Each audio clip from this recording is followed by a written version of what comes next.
অতসী কেশব কেশর গোলাপ আকন্দ তোলে বকুল ডগর অবশেষে শ্রীফলে আগুনে ভেজাইল জানিতে আসিয়া সাপ তোমার জীবন চলুক এবং যজ্ঞের মাধ্যমে তোমার সবকিছুতে সফলতা আসবে, সবকিছু যজ্ঞের মাধ্যমে নাহি কৃপাই প্রবদ বচন পুত্র কোলে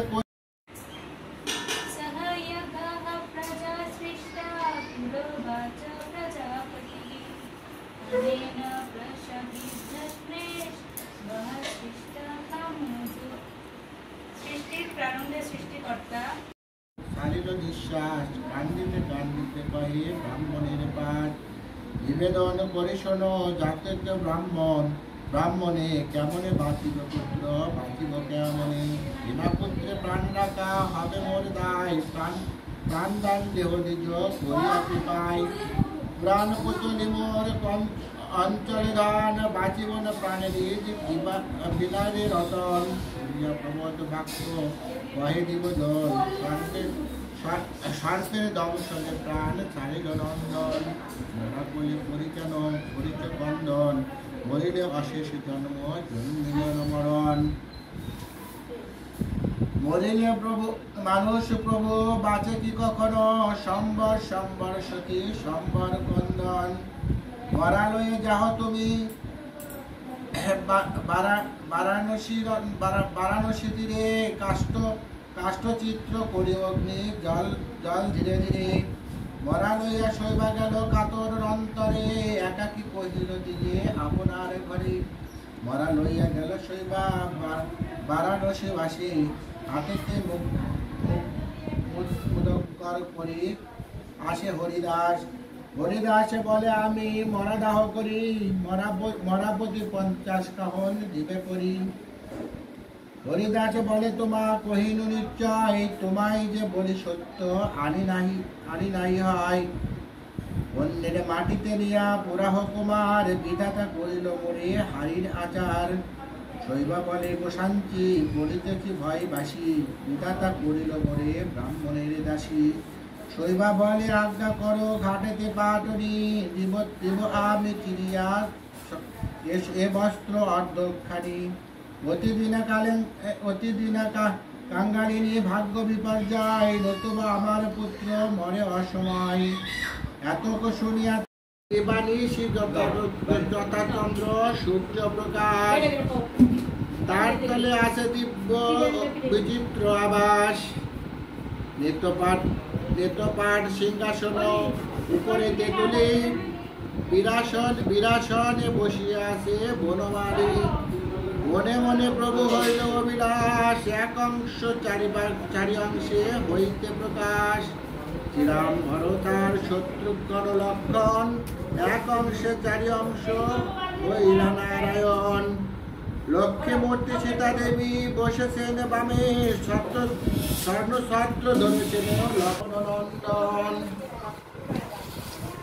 এই রূপে বৈকুণ্ঠে আসেন গদাধর হীনকালে চলিলা নারদ মুনিবার বিনা যন্ত্র হাতে করি হরি গুণগান উত্তর দিতে লাগিয়া উনি প্রভু বিদ্যমান নাচে নীরে তব বসন তিতিল তার নয়নের নীরে এনরূপে কেন ধরিলেন নারায়ণ ইহা জিজ্ঞাসিব ইয়া তথা পঞ্চারণ আবির্ভূত মৃত্যু বর্তমান শিব ভালো জানে এ কথা কহিব গিয়া মহেশের স্থানে এতে ভাবিয়া যাত্রা করে মনিবর উত্তরিলা প্রথমতে ব্রহ্মার গোচর বিধাতারে লয়ে যায় কৈলাস করে শিবকে বন্দিয়া পাশে বন্দিলা দৌড়কারে নিরখিয়া দুজনে তুষ্ট মহেশ্বর জিজ্ঞাসা করেন তবে তাহারে গোচর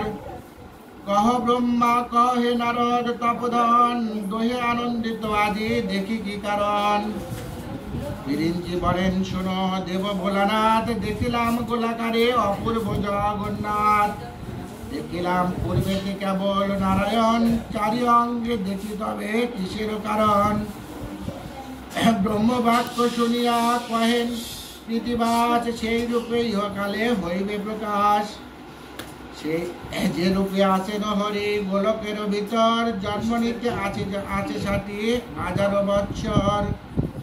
রাবণ রাক্ষস হবে পৃথিবী মণ্ডলে, তাহারে বোধিতে জন্ম নবেন ভূতলে। দশরথ ঘরে জন্মিয়া 4 জন, শ্রীরাম লক্ষ্মণ আর শত্রুঘ্ন ভরত। এক অংশ নারায়ণ 4 অংশ হইয়া, কি গর্বে জন্মিবে শুভক্ষণ পাইয়া।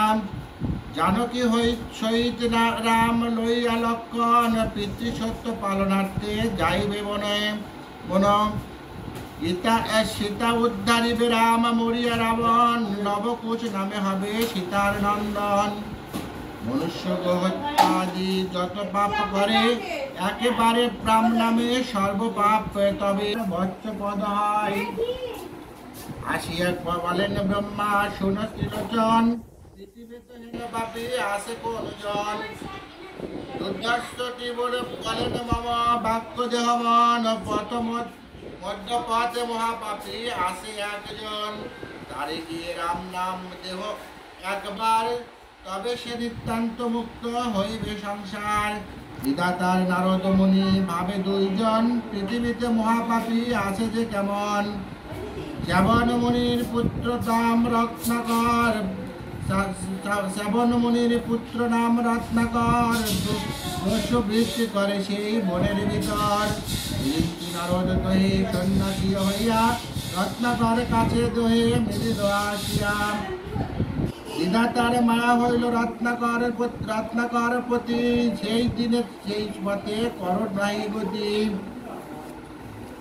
উচ্চ বৃক্ষে চড়িয়াছে।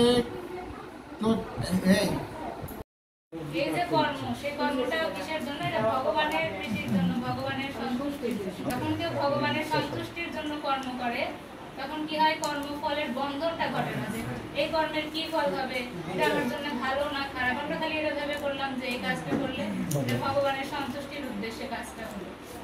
এভাবে যখন মানুষ কর্ম করতে থাকে, তখন কর্মফলের বন্ধন হয়। শ্রীকৃষ্ণ অর্জুনকে বলেছে যে তুমি তোমার কর্তব্য মনে করে কাজগুলো করতে থাকো, এটার ফলের আশা করো। এভাবে যদি তুমি কাজ করো, তাহলে তুমি